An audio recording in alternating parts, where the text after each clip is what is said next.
안녕하세요. 반값보험료 만들기입니다.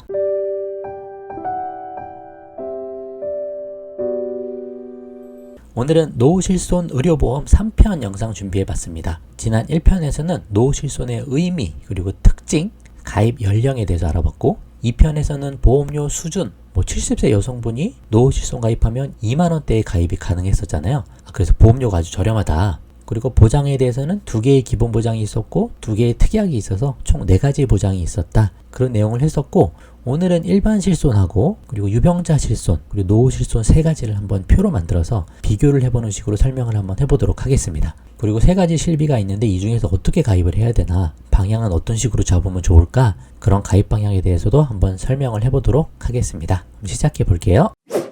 자, 노후실손의 특징이라고 해서 계속 넣어드리는 내용입니다. 한번 꼭 보시고요. 노후실손 첫 번째 영상에서 자세히 설명드렸으니까 처음 보셔서 궁금하시면 가셔서 한번 보시면 좋을 것 같고요. 오늘은 일반 실손, 유병자 실손, 노후실손 3가지를 비교를 한번 해보는 시간을 가지겠습니다. 자, 맨 왼쪽이 일반 실손이죠. 여기서 말하는 일반 실손은 착한 실손, 3세대 착한 실비를 말씀드리는 거고 1세대, 2세대 실비 말씀드리는 게 아니에요.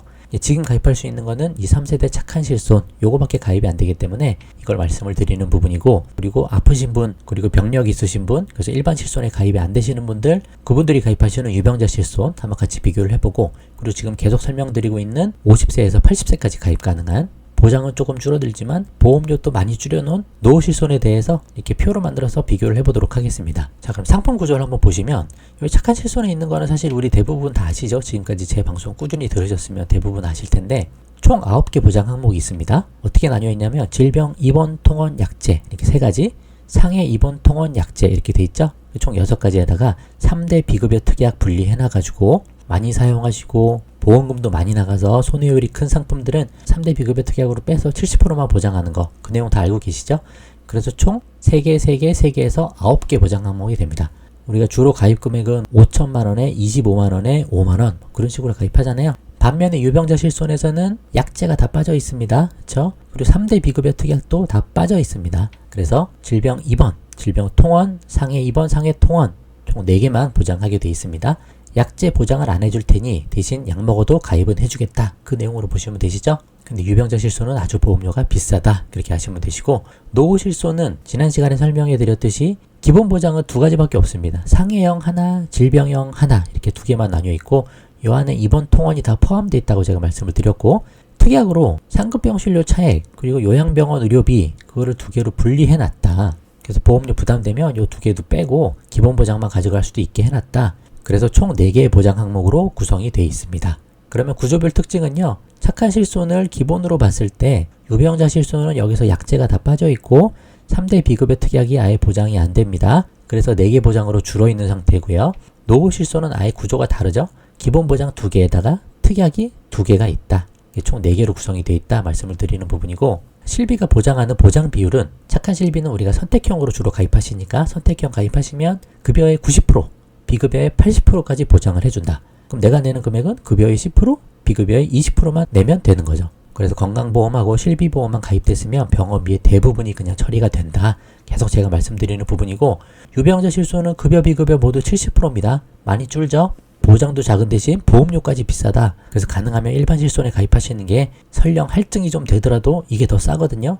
최대한 여러 회사 비교해 보셔서 일반 실손 가입하시는 게 유리하다라고 말씀을 드리는 겁니다. 그럼 노후 실손은 착한 실손에서 10%씩만 빼시면 되세요. 90에 80이니까 여기 80에 70이다. 그래서 보장이 조금 10% 정도 줄어들었다. 그렇게 보시면 되십니다. 그래서 이렇게 보장을 줄여놓으니 보험료가 저렴하게 되는 거고, 이 보장을 많이 보신 것 같지 않으세요? 이거는 지난번에 설명드렸던 4세대 실손, 올해 7월에 출범될 4세대 실손이 이렇게 착한 실손에서 10% 줄여서 급여 80%, 비급여 70% 이런 식으로 가게 돼 있잖아요. 지금 방향은. 그래서 마찬가지로 4세대 실비 가면 거기도 보험료가 줄어들 거다. 노후 실손이나 4세대 실손이나 요 정도 보장 수준으로 간다라고 보시면 되실 것 같고, 최소 본인 부담금이 있죠. 착한 실손 같은 경우 입원하시면 본인이 최소로 부담해야 되는 의무 비용은 없습니다. 그냥 급여의 10%, 비급여의 20% 내가 내시면 되는 거고, 통원의 경우에는 1에서 2만원 정도 병원에 따라 내가 내야 되는 금액이 있죠. 유병자 실손은 입원이 10만원이고 통원이 2만원입니다. 이번 부분에서 좀 분리하고, 노후 실손 같은 경우는 최소 본인 부담금 개념이 아니고 우선 공제한다고 보셔야 돼요. 그래서 입원했을 때는 30만원은 무조건 냅니다. 30만원 무조건 공제해버려요. 그래서 입원비가 30만원 밑으로 나왔다. 그러면 실비로 보상받을 게 없는 거고요. 한 100만원 나왔다. 그래도 30만원을 일단 공제하고 나머지에서 급여 비급여 계산을 해서 지급을 하게 됩니다. 그리고 통원도 3만원을 우선 공제합니다. 이 부분은 상당히 좀 불리한 편이다. 그런 것들이 있기 때문에 보험료가 또 작기도 하다. 그렇게 보시면 되시고, 보장 한도는 아까 말씀드렸듯이 착한 실비는 5천이죠. 질병당 상해당 5천 입원했을 때. 그리고 유병자도 마찬가지 똑같습니다. 5천이고, 보장 한도도 회당 30이라고 돼 있는데 30만원은 그렇게 나뉘어 있죠. 손해보험에서는 통원 25, 약제 5만원, 생명사에서는 통원 20만원, 약제 10만원 그렇게 돼 있고, 유병자 실손은 약제는 아예 빠져 있고 통원만 20만원으로 돼 있습니다. 그거에 반면에 노후실손은 회당 100만원이다. 한도가 크다. 보장이 좋다. 노후실손의 장점이라고 말씀을 드렸죠. 그래서 100만원 한도까지 지급이 되니까 통원을 좀 자주 하시고 통원 비용이 많이 나오시는 어르신 분들한테는 이게 장점이 될 수 있는 부분이죠. 그렇게 보시고, 갱신 재가입은 착한 실비는 1년 갱신 15년 재가입이죠. 그리고 유병자 실손은 1년 갱신에 3년 재가입입니다. 노후 실손도 마찬가지예요. 3년 재가입. 3년마다 변경된 약관을 수용하는 조건으로 자동 재가입이 된다. 그렇게 보시면 되시고, 그러면 연간 자기부담금을 한번 볼 텐데 200만원이란 연간 자기부담금 한도가 있다 그랬죠. 그래서 200만원 이상은 내가 낼 확률이 극히 드물다. 그때 한번 설명을 해드린 적이 있었는데, 사실 이 200만원을 쓰기도 사실 쉽지 않죠. 그래서 이걸 넘기려면 사실 엄청나게 많은 의료비가 나올 경우에 해당되는 건데, 그렇지만 200만원 한도 규정이 있기 때문에 큰 병원비 지출은 막아준다고 계속 말씀을 드렸었고, 유병자 실손도 마찬가지로 200만원 규정이 있습니다. 그래서 유병자 실비가 좀 비싸도 가입하는 거에 의미가 있다고 말씀을 드리는 부분인데, 노후 실손은 이게 500만원까지 늘어났네요. 이 부분은 좀 불리한 부분이죠. 노후 실손이 보험료가 저렴한 대신 이렇게 좀 불리한 부분도 있습니다. 통원 쪽에서는 조금 유리한 부분도 있긴 하지만, 그래서 보장은 좀 많이 줄어들었다. 그렇게 보셔야 되세요. 그 대신 보험료를 줄였으니까. 그래서 보험료 수준을 비교해보면 착한 실손을 기준으로 놓고 봤을 때 유병자 실손은 많이 비쌉니다. 이거 대비. 그리고 노후 실손은 착한 실손 대비해서도 많이 저렴하다. 그렇게 말씀드렸죠. 70세 여성의 경우 착한 실손 대비 거의 절반 가까운 보험료다. 그렇게까지 설명을 한번 드렸습니다. 큰 틀을 이렇게 잡아드렸으니까 어느 정도 이해되시죠? 이렇게 방향을 한번 잡아보세요. 그러면 이제 50대 이후에 실비에 가입하거나 전환할 때 각 실손보험의 가입 방향에 대해서 한번 이야기 좀 해보려고 합니다. 어떤 실비를 우선적으로 선택을 해야 되냐, 그런 부분을 보시면 되는데, 건강하시면, 아프지 않으시면 일반 실손 가입하시면 되죠. 첫 번째는 하시면 되시고, 보험료가 부담되시면 일반 실손에서 3대 비급여 특약을 삭제하시고 나머지 기본 보장만 끌고 가시면 되십니다. 총 9개에서 3개 빼면 6개 남아있죠. 질병 입통원 약제, 상해 입통원 약제, 그것만 끌고 가셔도 되세요. 보험료 줄이면서. 그리고 대안은 노후실손이 50세부터 가입이 되니까 건강하시면 노후실손 가입하셔도 괜찮다. 물론 기본적으로는 일반실손 먼저 가입하시는 게 맞고요. 보장이 좀 더 좋으니까.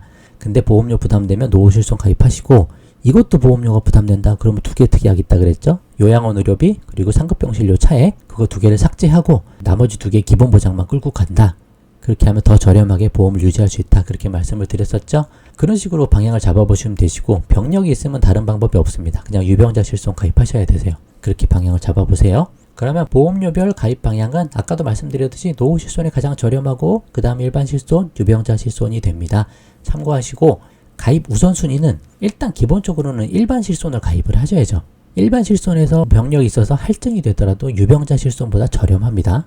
보장도 좋고요. 그러니까 무조건 일반 실비 일단 가입하셔야 되는 거고, 노후 실손하고 일반 실손하고 뭘 가입해야 되냐라고 할 때는 일단은 일반 실손 가입하셔야 돼요. 근데 그게 정 보험료가 부담이 된다. 그때는 노후 실손도 고려를 해보시자. 그리고 병력 때문에 일반 실손, 노후 실손 가입 안 되시면 그땐 유병자 실손을 고려를 해보시면 되실 것 같습니다. 자, 이렇게 노후 실손하고 일반 실손, 유병자 실손 차이도 한번 알아봤고, 각 실손보험에 어떻게 가입하는 게 좋을까? 그 부분에 대해서 한번 알아봤습니다.